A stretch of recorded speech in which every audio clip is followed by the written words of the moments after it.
जय रघुवीर.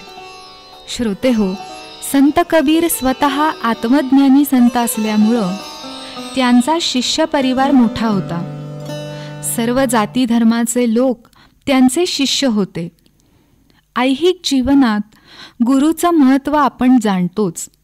मग पारलौकिक आत्मविद्या प्राप्तीसाठी सद्गुरूचं महत्त्व तर वादातीत आहे. स्वतः कबीरजी असे उच्च कोटीचे गुरु तर होतेच, परंतु त्यांच्या सद्गुरूंविषयी म्हणजे रामानंद महाराजांप्रती कबीरजींची भक्ती, निष्ठा किती आत्यंतिक होती याचं दर्शन आपल्याला हा दोहा अभ्यासताना होतं. ते म्हणतात, गुरु गोविंद दोऊ खडे काके लागू पाय. गुरु गोविंद दोऊ खडे काके लागू पाय. बलिहारी हो गुरु आपकी जिनो गोविंद दियो बताय. बलिहारी हो गुरु आपकी जिनो गोविंद दियो बताय. या दोह्यात सद्गुरूप्रती कृतज्ञता व्यक्त करताना कबीरजी म्हणतात की कधी जर माझे गुरु आणि प्रत्यक्ष भगवंत सगुण रूप धारण करून माझ्या समोर एकाच वेळी उभे ठाकले तर क्षणभर कोणाचे पाय आधी वंदावेत असा प्रश्न उभा राहील.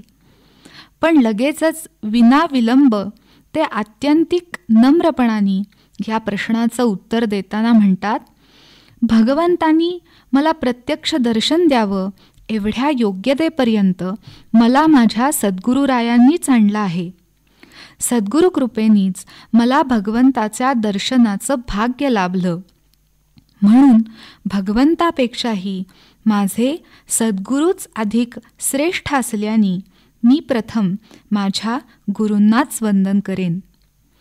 समर्थ रामदास स्वामींनी देखील दासबोधात सद्गुरु महिमा वर्णन करताना सद्गुरुहुनी देव मोठा जयास वाटे तो करंटा असं सांगून सद्गुरूचं श्रेष्ठत्व ठासून सांगितलं आहे. आपल्या संस्कृतीत गुरुलाच ब्रह्मा विष्णू महेश रूप मानलं आहे. नव्हे तर त्याही पलीकडील परब्रह्मतत्व म्हणजेच सद्गुरू होय या अर्थाचा संस्कृत श्लोक गुरुस्तुतीपर आपण नेहमीच म्हणत असतो. संत श्री तुकोबाराय सुद्धा एका अभंगात म्हणतात, सद्गुरू वाचोनी सापडेना सोय धरावे ते पाय आधी त्यांचे.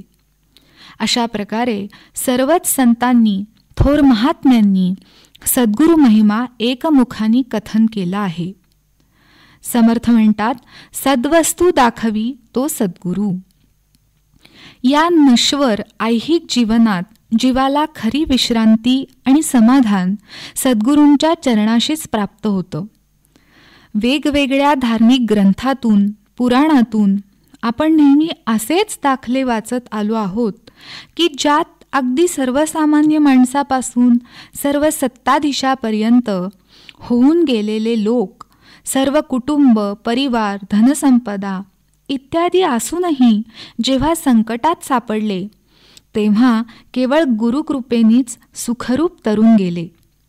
कठोर तपस्येमुळं महर्षी पद प्राप्त झालेल्या वाल्मिकी ऋषींच्या पूर्वायुष्याची कथा आपल्याला माहीत आहे.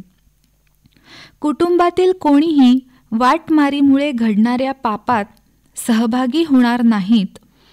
जीवाच्या आत्मकल्याणासाठी केवळ गुरुकृपेचाच मार्ग खरा हे सत्य केवळ देवर्षी नारदांच्या सारखा सद्गुरू भेटल्यामुळंच त्यांना उमगलं आणि त्यांच्या हातून रामायणासारखा अजरामर कीर्तीचा ग्रंथ निर्माण झाला. त्यामुळं सद्गुरुप्राप्ती हाच जीवनातला खरा लाभ आहे. सद्गुरुप्राप्ती झाली तर सर्व काही मिळाल्यासारखे आहे. इतर सर्व असूनही सद्गुरू नसतील तर मात्र काहीही मिळालं नाही.